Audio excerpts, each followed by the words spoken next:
युट्यूबच्या जर्नीमध्ये जर तुम्हाला पेमेंट चांगल्या प्रकारे घ्यायचं असेल ना, तर मॉनिटायझेशनच्या नंतरची वाट पाहायची नाही आहे.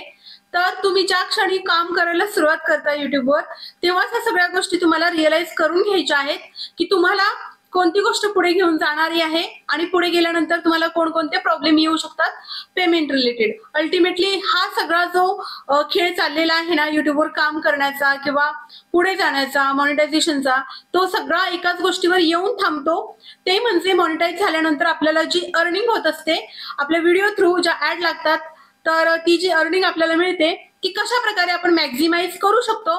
आणि हेच एक मोटिव्ह असलं पाहिजे आपलं. तर चला सुरुवात करूयात. माझं नाव रीना आणि तुम्ही जर अजून चॅनलला सबस्क्राईब नसेल केलेलं तर पटकन सबस्क्राईब करून घ्या. अगदी वेळ घालवायचा नाहीये, खूप थोडक्यात सांगणार आहे. मी सुरुवात केली ज्यावेळेस युट्यूब जर्नीमध्ये काम करण्यासाठी, त्यावेळेस मला निश हा प्रकारच माहिती नव्हता की हे नक्की काय आहे. आणि एक दिवशी काय झालं, ज्या ऍडव्हान्स सेटिंग मी करण्यासाठी YT स्टुडिओ मध्ये गेले होते, त्या ठिकाणी मी कस्टमाइज करत असताना अकाउंट सेटिंग मध्ये पाहिलं तर तिथे एक ऑप्शन मला दिसला. तिथे सांगत होतं की सिलेक्ट युअर कॅटेगरी. ओके, निश म्हणजे बेसिकली कॅटेगरी असते की आपण कोणत्या विषयामध्ये इंटरेस्ट आहे आपल्याला आणि आपण तो सिलेक्ट करायचा तिथे आणि त्याच विषयाशी रिलेटेड व्हिडिओज बनवायचे. आता मला हे माहिती नव्हतं की नक्की निश म्हणजे काय आणि आपल्याला कोणता कॅटेगरी निवडून कोणता मग कसे व्हिडिओज बनवायचे असतात. तर मी खूप कन्फ्युज असायचे. आणि नंतर मग मला ज्या दिवशी म्हणजे कन्फ्युज म्हणजे कशी, जोपर्यंत मी YT स्टुडिओ मधल्या ऍडव्हान्स सेटिंग केल्या नव्हत्या ना, तोपर्यंत मी रोज व्हिडिओ बनवायचे आणि तो असाच असायचा रॅन्डम की आपल्याला व्लॉगिंग करायचं आहे आणि एक व्हिडिओ बनवून आपल्या चॅनलवर अपलोड करायचा आहे. क्वालिटी काय असते, कॉपीराइट काय असतं, म्युझिक कॉपीराइट फ्री कसं घ्यायचं, कुठून घ्यायचं, किंवा आपण असे सॉंग्स टाकले तर कॉपीराइट येतो, याचा आणि माझा जराही गंध नव्हता. मला याच्याबद्दल काहीही माहिती नव्हतं. आणि मग YT स्टुडिओ मध्ये गेल्यानंतर आपल्याला सगळंच काही कळायला सुरुवात होते आणि तिथे गेल्यानंतर मला समजलं की निश हा एक प्रकार असतो. तर हळूहळू मला समजायला लागलं आणि जोपर्यंत मला रिअलाइज झालं तोपर्यंत मी 50 व्हिडिओज बनवलेले होते. पण योग्यच वेळ होती ती, पण एवढी काही निघून गेलेली नव्हती किंवा 5-6 महिने झालेले नव्हते, अगदीच महिनाभर झालेला मला. तर मी पटकन करेक्शन केले जे काही करायचे होते ते आणि एक ट्रॅक धरला आणि एकाच कॅटेगरीमध्ये मग मी छान छान व्हिडिओज बनवायला सुरुवात केली. आता एक कॅटेगरी सिलेक्ट करत असतानाही एक फॅक्टर तुम्ही नेहमी लक्षात ठेवायचा आहे की तुम्हाला कोणत्या कॅटेगरीमध्ये अर्निंग जास्त आहे ते पाहायचं आहे. आपली स्किल कुठे मॅच करते, अर्निंग पेक्षा आपली स्किल कुठे मॅच करते. सपोज तुम्ही जास्त अर्निंगचा टॉपिक सिलेक्ट केलात, ओके, पण त्या कॅटेगरीमध्ये तुमच्याकडे स्किलच नाहीये, तुम्ही व्हिडिओज बनवूच शकत नाही किंवा तिथल्या पॉलिसीज गाईडलाईन्स तुम्हाला समजण्याच्या पलीकडे आहे, ओके, तर तुम्ही त्या कॅटेगरीमध्ये सर्व्हाइव्ह नाही करू शकत लॉंग टर्म मध्ये. म्हणून जास्त अर्निंग असलेली कॅटेगरी सिलेक्ट करावी. पण कधी तर एक पोटेन्शियल बघायचं की आपल्याकडे किती देण्याची क्षमता आहे, एखादा टॉपिक अंडरस्टँड करून घेण्याचं पोटेन्शियल किती आहे आपल्याकडे, आपल्याला त्या विषयाचं नॉलेज आहे का आणि आपण किती दिवस त्या क्षेत्रामध्ये सर्व्हाइव्ह करू शकतो. हे जे फॅक्टर सांगितले ना आता मी, ते नीट पहा एकदा पुन्हा.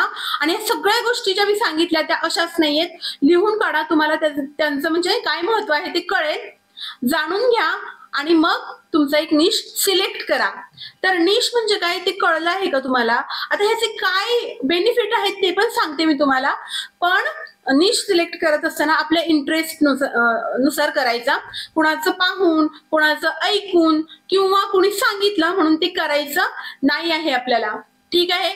तर जास्त अर्निंग कॅटेगरी कोणती आहे, त्यात तुम्ही बसत आहात, बसत नसाल तरी सस्टेनेबिलिटी असायला हवी. लॉंग टर्म ड्युरेशन मध्ये तुम्ही टिकलात तर अर्निंग होणारच आहे.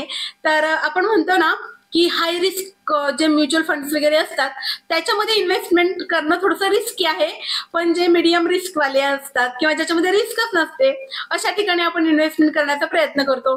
रिस्क नसते म्हणजे कोणता फॅक्टर आला, तिथे आली LIC किंवा FD आला, फिक्स डिपॉझिट आला, अशा ठिकाणी आपल्याला किंवा पोस्ट ऑफिस सेव्हिंग्स आले तर अशा ठिकाणी आपल्याला काही लॉस होण्याची भीती नसते.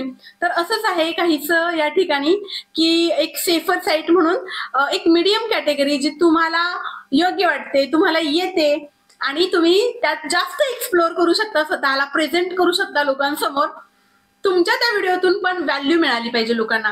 तुमच्या व्हिडिओत काय असेल तरच तुमचा ऑडियन्स बनेल किंवा तुमचे व्हिडिओज व्हायरल होतील आणि तुमचा चांगल्या प्रकारे ग्रोथ होईल. ते मी सांगते. एक तर तुमच्या व्हिडिओमध्ये असायला पाहिजे व्हॅल्यू. तुम्ही काहीतरी व्हॅल्यू देताय लोकांना काहीतरी एज्युकेट करताय कोणत्या तरी विषयावर, किंवा लोक तुम्हाला बघून इन्फ्लुएन्स होत आहेत की ह्याच्यासारखंच आपल्याला काहीतरी बनायचं आहे. ओके, एक तुमच्याकडून आदर्श घेत आहेत असं काहीतरी व्हिडिओमध्ये असावं. डेली रुटीन मध्ये तेच तेच दाखवू नका, कारण ज्या बघणाऱ्या असतात त्या आपल्या हाऊसवाईफ असतात आणि तेच काम करून त्या खूप बोर झालेल्या असतात आणि त्यांना जो विरंगुळा हवा असतो ना, त्यातून त्यांना काहीतरी असं इंटरेस्टिंग शिकायला मिळावं किंवा त्यांचा ताण थोडा कमी व्हावा. तर अशा प्रकारचे एंटरटेनमेंट करणारे किंवा व्हॅल्यू ऍड करणारे, नॉलेज देणारे असे काही व्हिडिओज तुम्ही बनवायला सुरुवात करा. त्या टाईपची कॅटेगरी तुम्ही शोधा की कोणत्या, म्हणजे एंटरटेनमेंट आहे तर तुम्ही कशा प्रकारे नॉलेज देऊ शकता, त्यातून कसं त्यांचं माइंड डायव्हर्ट करू शकता, त्यांना पॉझिटिव्हिटी देऊ शकता. डिप्रेशन मध्ये असतात काही लेडीज, त्या फिलिंग्स तुम्ही कमी करून त्यांना एक पॉझिटिव्ह वेवर घेऊन येऊ शकता, म्हणजे तुम्ही इन्फ्लुएन्सर बनू शकता. तर अशा काही कॅटेगरीज असतात ना, त्या लेडीजसाठी तर सर्वोत्तम आहेत असं मला वाटतं. कारण का सगळ्यात जास्त एक्सपिरियन्स कोणाला असेल ना, तर तो एका लेडीजला असतो असं मला वाटतं. कारण का ती सगळ्या फेज मधून जात असते, अगदी सगळ्या फेज मधून. ज्या फेज मधून एखादा पुरुष नाही जाऊ शकत त्या सगळ्या फेज मधून ही लेडी जात असते आणि तिला सगळ्या इमोशन्स बद्दल माहिती असते. तर तुम्हाला जर इन्फ्लुएन्सर बनायचं आहे तर तुम्ही तीही कॅटेगरी चूज करू शकता. तर 2 गोष्टी सांगितल्या त्या समजल्या ना, की कॅटेगरी चूज करत असताना पहिल्यांदा बघायचं की आपण त्या कॅटेगरीमध्ये जास्तीत जास्त किती दिवस सर्व्हाइव्ह करू शकतो. आणि निश सिलेक्ट करत असताना दुसरी एक गोष्ट म्हणजे पेमेंट. तर अर्निंग कोणकोणत्या टॉपिकवर कशी कशी आहे ते एकदा इव्हॅल्युएट करा आणि त्यातल्याच एका टॉपिकवर स्वतःला फिट बसवा. अशा टॉपिकवर फिट बसवा जिथे तुम्हाला लॉंग ड्युरेशन मध्ये काम करता येईल. आता निश सिलेक्ट करणं का महत्वाचं आहे. विदाऊट निश आम्ही सगळंच टाकतो ना आमच्या चॅनलवर, तर आमचं चॅनल ग्रो होईल का, तर तुम्ही खूप चुकत आहात. आणि हेच मेन कारण असतं इथे की तुम्ही 4-4 वर्ष इथे स्पेंड करत आहात. आपल्याला जर क्विकली पुढे जायचं आहे तर निश ठरवून पुढे जाणं फार महत्वाचं असतं. आता तुम्हाला मी सांगते की युट्यूब का सांगतं आपल्याला की एकाच कॅटेगरीमध्ये कन्सिस्टंट राहा आणि तिथेच काम का करा. अल्गोरिदमला पहिली हिंट मिळते की तुमचा चॅनल कोणत्या टॉपिकवर आहे. त्याला खूप इझी जातो, त्याला असं डोकीफोडी करायला लागत नाही की ह्यांच्या व्हिडिओ मध्ये ह्यांच्या चॅनलवर हा पण व्हिडिओ आहे, हा पण व्हिडिओ आहे, मग ह्यांचं किती लोकांना रेकमेंडेशन पाठवू, किंवा दुसरा व्हिडिओ आहे त्याचं किती लोकांना रेकमेंडेशन पाठवू. तुमचा जर क्राऊड प्युअरली एकाच कॅटेगरीमध्ये असेल, तुमचा जर मिक्स्ड कंटेंट नसेल, तर तुमच्या रेकमेंडेशन एकाच पर्टिक्युलर कॅटेगरीतल्या लोकांना पटकन पाठवू शकतं युट्यूब. त्याला अनालाइज करायला खूप इझी जातं. असं झाल्यामुळे काय होतं माहितीये का, तो असे लोक शोधतो जे तुमच्या कॅटेगरीशी रिलेट करतात, बिलॉंग्स करतात आणि त्या सगळ्यांना नोटिफिकेशन पाठवायला सुरुवात करतो. आता तो क्राऊड तुमच्या ज्यावेळेस प्रोफाईलवर येतो ना, त्यावेळेस त्यांना एक ट्रस्ट वाटतो की ह्यांच्या प्रोफाईलमध्ये असे काही व्हिडिओज आहेत ते फक्त आपल्यासाठी बनलेले आहेत. म्हणजे एक कॅटेगरी फिक्स करणारे लोक असतात जे त्याच व्ह्यूअरला प्रेफरन्स देतात, जे त्यांच्या आवडीनुसार सगळे व्हिडिओज बनवत असतात. मध्ये आधी त्यांनी एखादा दुसरा व्हिडिओ टाकला, त्या दिवशी बघायचं त्यांचं रिटेन्शन डाऊन होतं, त्यांच्या त्या व्हिडिओला खूप कमी व्ह्यूज येतात जे त्यांच्या टॉपिकशी रिलेटेड नसतात. आणि तुमचा जर व्हिडिओ तुम्हाला वाटतं ना की हळूहळू पुढे जावा, एक पर्टिक्युलर लेवल येते, तेव्हा तुमचा व्हिडिओ खूप जास्त प्रमाणात पुढे जातो आणि नंतर तुमच्या चॅनलला एक बूस्ट, एक ग्रोथ आपोआप युट्यूबच देत असतं. जर तुमचा नीच एकाच सेम कॅटेगरीमध्ये आहे तर हेच काही बेनिफिट आहेत एकाच निशमध्ये काम करण्याचे. खूप लोकांना माहिती नाहीये. तुम्ही जर नवीनच काम करत आहात तर ह्या गोष्टी जाणून घ्या आणि निश अगोदर सगळ्यात आधी सिलेक्ट करा आणि एकाच निश मध्ये काम करा. अजिबात मिक्स कंटेंट टाकायचं नाही. आणि सगळ्यात महत्वाची गोष्ट काय आहे निश बद्दल, तर ती एक गोष्ट सांगते तुम्हाला आणि मग आपला व्हिडिओ संपेल इथे.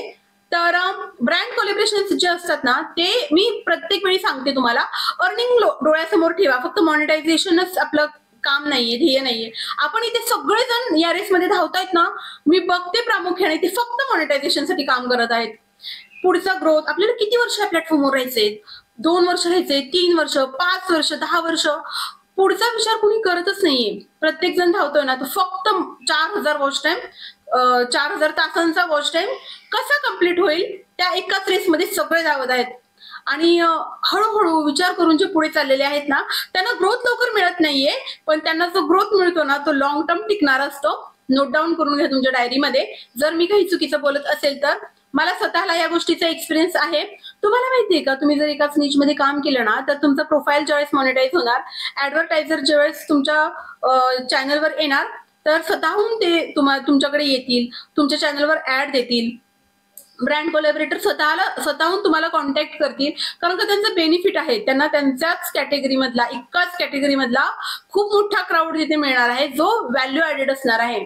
ठीक आहे. आणि त्या ब्रँड कोलॅबरेशनची प्राइस, त्या ब्रँड कोलॅबरेशनची अर्निंग तुम्ही जी बोलाल ती असेल, कारण का तिथे तुम्ही व्हॅल्यू ऍड केलेली आहे. तुम्ही कष्ट करून पुढे गेलेला आहात त्या ठिकाणी पोहोचण्यासाठी. कारण हा जो क्राऊड जो मिळालेला आहे तुम्हाला एकाच कॅटेगरीतला, तो क्राऊड मिळवणं आणि त्यातून पुढे जाऊन मॉनिटाईज करून घेणं चॅनल हे खूप डिफिकल्ट आहे. हे मी माझ्या पर्सनल एक्सपिरियन्स वरून तुम्हाला सांगत आहे. थोडासा त्रास झाला तरी होऊ द्यात, हळूहळू पुढे जा, पण असेच व्हिडिओ बनवा, एकाच कॅटेगरी मधले बनवा आणि खूप छान फ्युचर असेल तुमचं. मग एक 5 वर्षानंतर तुम्ही स्वतःला कुठे ठेवू इच्छिता, तुम्हाला 5 वर्षानंतर तुमच्या आयुष्यामध्ये कोणता चेंज झालेला पाहायचा आहे, तुमचं काय स्वप्न आहे, तुम्हाला काय काय घ्यायचं आहे, किती इम्प्रूव्हमेंट करायची आहे, हे जर तुम्ही ठरवलं असेल तर प्लीज मला कमेंटमध्ये कमेंट करून सांगा. आणि तुमचं हे स्वप्न नक्कीच पूर्ण होईल. त्याच्यासाठी तुम्ही योग्य निश निवडा. व्हिडिओ कसा वाटला ते कमेंटमध्ये नक्की सांगा. आणि व्हिडिओवर नवीन असाल तर प्लीज लाईक, शेअर आणि तुमच्या इतर फ्रेंड सर्कलमध्येही शेअर करा. आणि जर नवीन असाल तर चॅनलला सबस्क्राईब करा. चला उद्या पुन्हा एकदा भेटूया अशाच एका छानशा व्हिडिओमध्ये. तोपर्यंत सर्वांना श्री स्वामी समर्थ.